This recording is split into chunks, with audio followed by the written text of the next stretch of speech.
龙连求3次想演伟人，最后只分到一个没名没姓的记者龙套。周星驰拍完了才打电话求角色，连龙套都没捞着。这部只花了3000万的电影，大概是内娱大咖们求导演求的最卑微的一次。这部电影的剧组班底含金量很高，制片人是韩三平，中影集团董事长，在影视圈的地位堪比定海神针。导演是黄建新，深耕影坛多年，佳作无数。两人联手，一个电话就能召集半个娱乐圈。而这部电影的总投资却只有3000万，放在当时的影视圈，连一位顶流明星的单片片酬都不够。2009年是建国60周年，这部电影本身是一部献礼片。要用镜头还原1945年到1949年，从抗战胜利到新中国成立的那段峥嵘岁月。别人拍电影找演员要反复谈片酬、谈档期，这剧组倒好，韩三平一句话：祖国一甲子，我们做儿女的该尽份心。张国立第一个响应，不仅零片酬出演蒋介石，还主动当副导演，甚至自掏腰包投资。消息一传开，明星们疯了一样主动报名，有的托关系找角色，有的直接打电话给韩三平，只求能露个脸，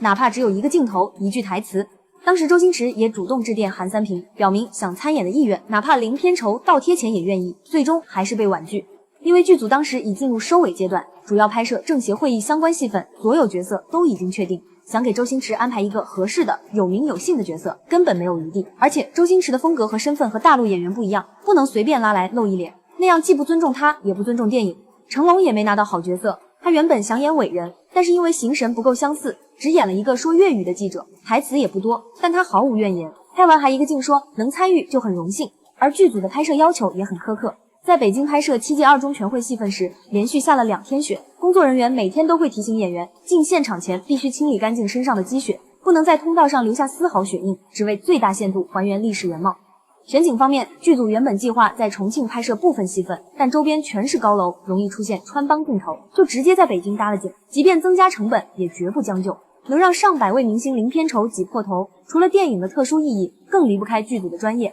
而明星们的努力更是让这部电影锦上添花。很多人以为这些大牌明星只是来刷脸的，但他们每个人都使尽了浑身解数，哪怕只有几句台词也会反复打磨。张国立演蒋介石是他第一次挑战这个角色，他自己都觉得自己和蒋介石外形差距太大了，一开始还推脱，答应出演后，他硬生生用半个月时间减掉10几斤，而且每天化妆就要4个小时，还要垫鼻子、戴牙套，只为更贴近角色。后来他的9场戏被剪掉，他也只是笑着说可惜，但要服从大局，没有一句抱怨。李连杰在里面演国民党海军上将陈绍宽，只有3句台词，却一点也不敷衍，就连一个简单的敬礼动作都独自演练了3、4遍。而他说的那句打什么打，和谁打，中国人打中国人，这事儿我不干，台词铿锵有力，把角色的骨气演得淋漓尽致。这句话也成了电影里的经典台词。刘德华演于季时，戏份少到可怜，只用了12个小时就拍完了所有戏份，但他一点也不敷衍，提前查了大量史料，了解角色的背景和性格。拍摄时全程专注，哪怕只是站在旁边当背景板，也始终保持着角色的状态。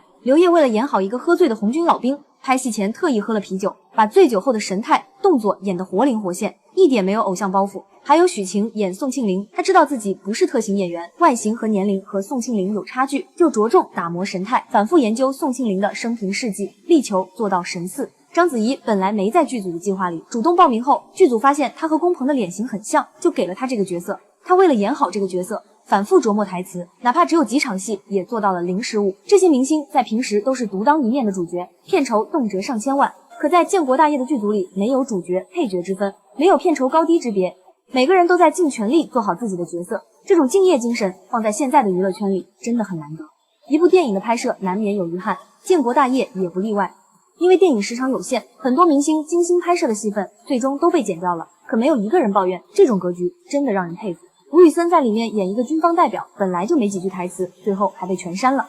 张国立被剪掉9场戏，其中有1场蒋介石和马歇尔谈判的戏，能很好的展现蒋介石的霸气，可还是为了电影整体节奏被忍痛删减。这些演员花了时间费了心思，最后却没能在大荧幕上展现自己的努力，换做别人可能早就抱怨连连，可他们没有，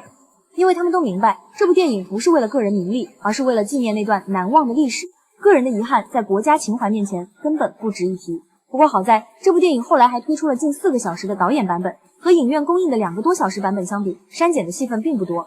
很多之前被忍痛剪掉的镜头都在这个版本里得以呈现，也算是弥补了当年的不少遗憾，让演员们的努力没有完全被埋没。电影上映后票房一路走高，最终拿下4.2亿票房，还斩获了中国电影华表奖、大众电影百花奖、中国电影金鸡奖等13个奖项。可随之而来的还有一场不小的风波。有网友发现，电影结尾的演员致谢名单里有不少演员被标注为外国国籍，一时间质疑声四起。有人说，连国籍都不是中国，凭什么演建国献礼片？面对质疑，广电总局很快做出回应，明确表示，影片的主要演员，比如唐国强、张国立、许晴、陈坤等人，都是中国国籍，其他客串演员也绝大部分是中国国籍。名单里至少有15人的国籍没有经过证实，不存在外籍演员主导影片的情况。其实仔细想想，那些参演的华裔演员不计报酬来出演，本身就体现了对祖国的热爱，没必要过分纠结于国籍。比起这些，他们为电影付出的努力更值得被看到。